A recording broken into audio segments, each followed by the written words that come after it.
Thank you for joining us today. We've got a serious topic to speak of today, but we also have some good news on what we're doing to make things better in our community.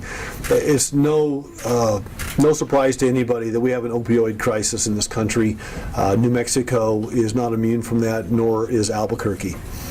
And I talk to mayors around the country, and I know many of them, and when we get together now, we talk about lots of things, but top of mind is the opioid crisis in this country and how we're going to address that. Last year, or over the last 18 months, your Albuquerque Fire Department has had 600 confirmed opioid-related overdoses in the city of Albuquerque. And the University of New Mexico Hospital, UNMH, in 2016 alone had over 2,000 opioid-related encounters. So as we all work cross-sector and as we work between the public and private sectors across jurisdictions with the healthcare providers, with our public safety professionals and others, we're trying to combine resources and do things that really matter, and that's what we're announcing today. I'm really pleased today to announce a $300,000 grant that we have received from the Department of Justice. It is specifically the Federal Opioid Abuse Site-Based Program Grant. We are going to call it Albuquerque Peer-to-Peer. So here's what we know. We know that the first thing that has to happen in an overdose situation is you have to save a life.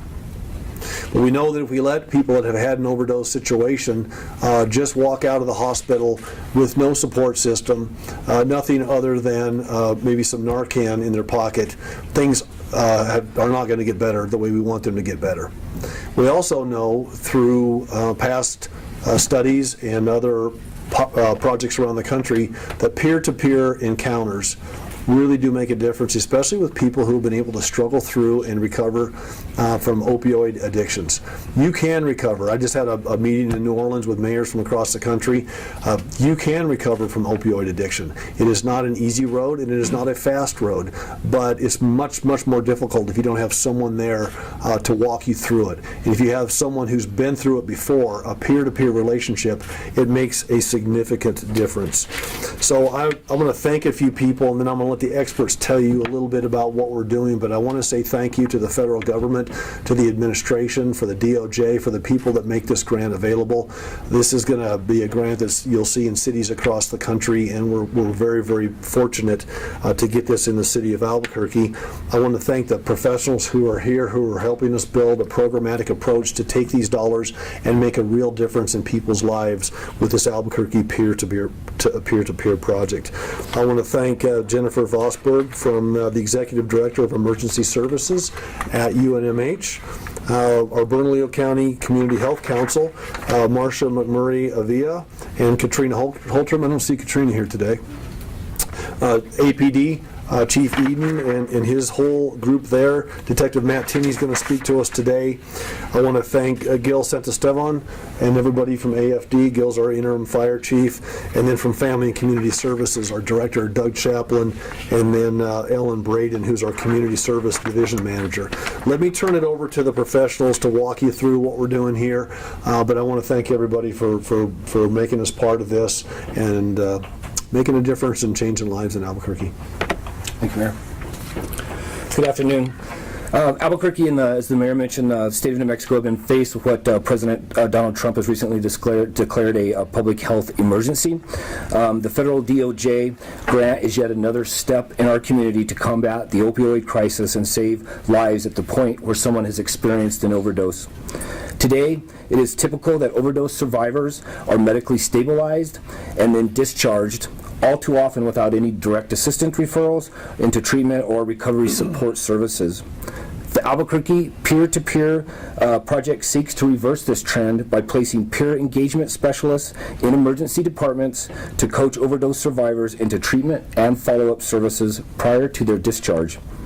The expansion of peers in our recovery system is being discussed within our community's behavioral health initiative, the collaboration among the county, UNMH, and the city of Albuquerque, where we are strategically leveraging resources and making decisions with community members and stakeholders.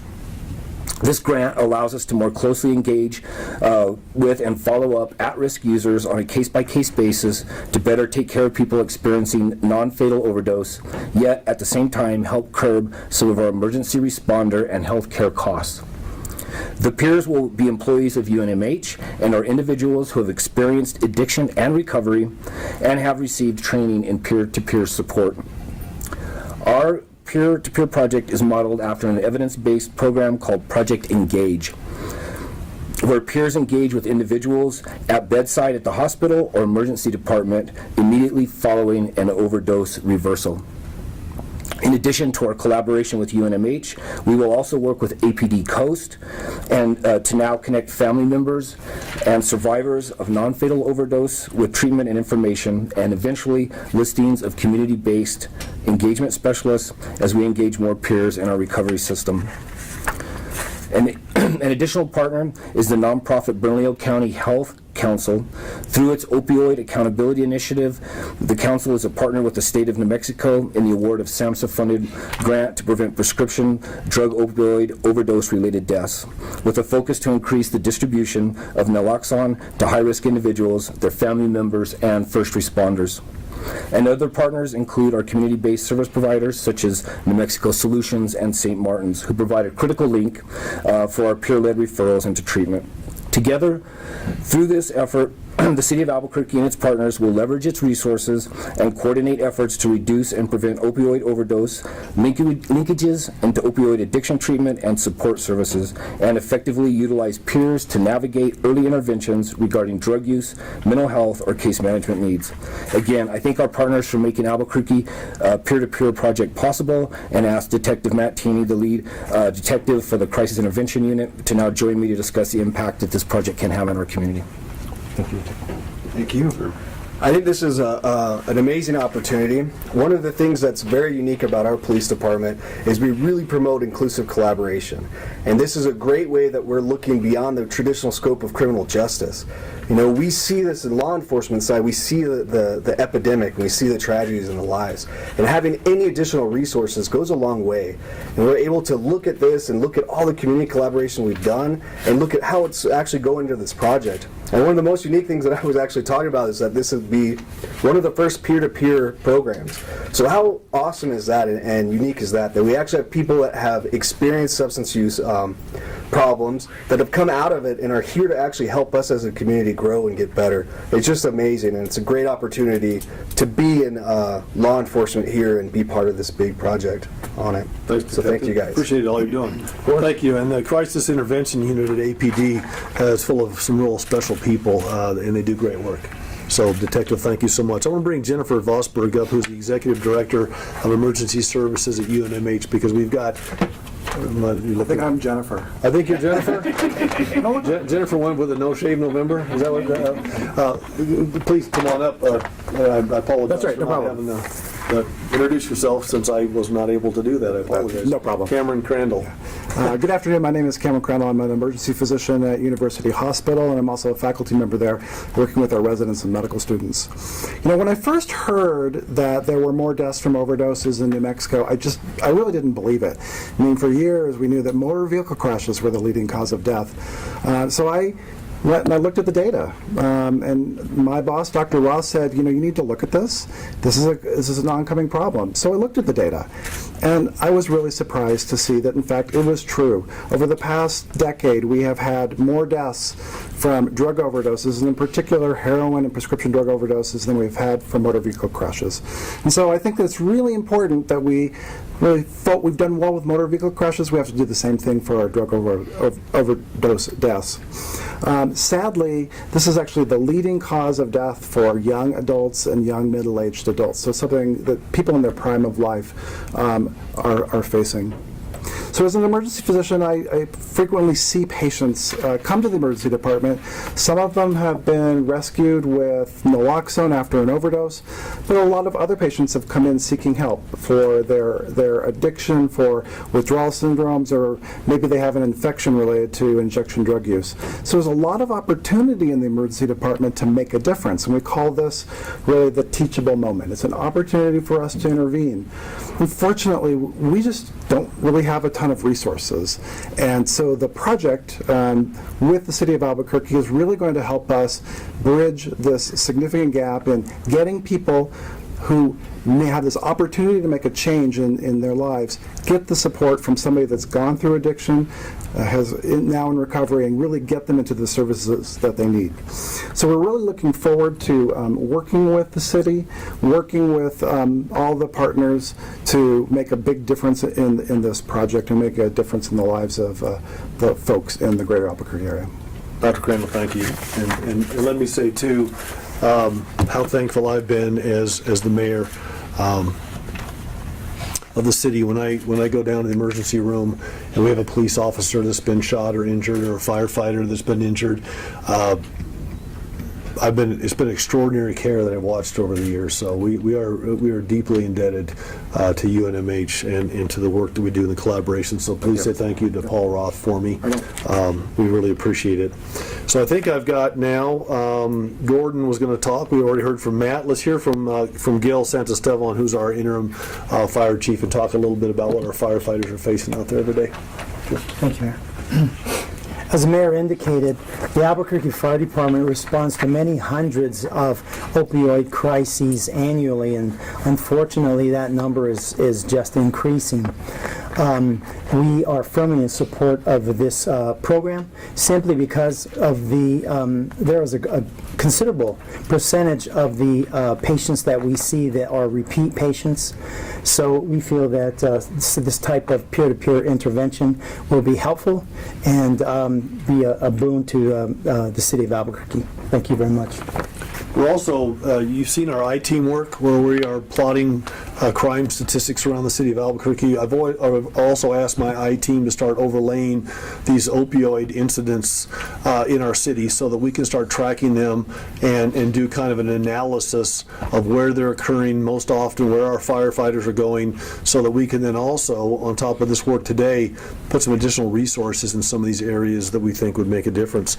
Our last speaker today is Marcia McMurray Avila, and we're going to talk a little bit about, she's the executive director of the Bernalillo County Community Health Council. They are doing tremendous work, lots of collaboration going on here, which is good, because if we don't, we're going to fall farther behind. So, Marcia, you want to say?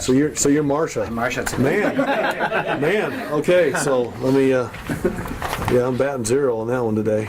But go ahead and make an introduction, and we'll go from there. Great. So Marcia couldn't be here today, so she asked me to step in. My name is Shars. I'm a program specialist with Shars Weeks. I'm a program specialist with the Bernalillo County Community Health Council. I work primarily on the Opioid Accountability Initiative in naloxone distribution.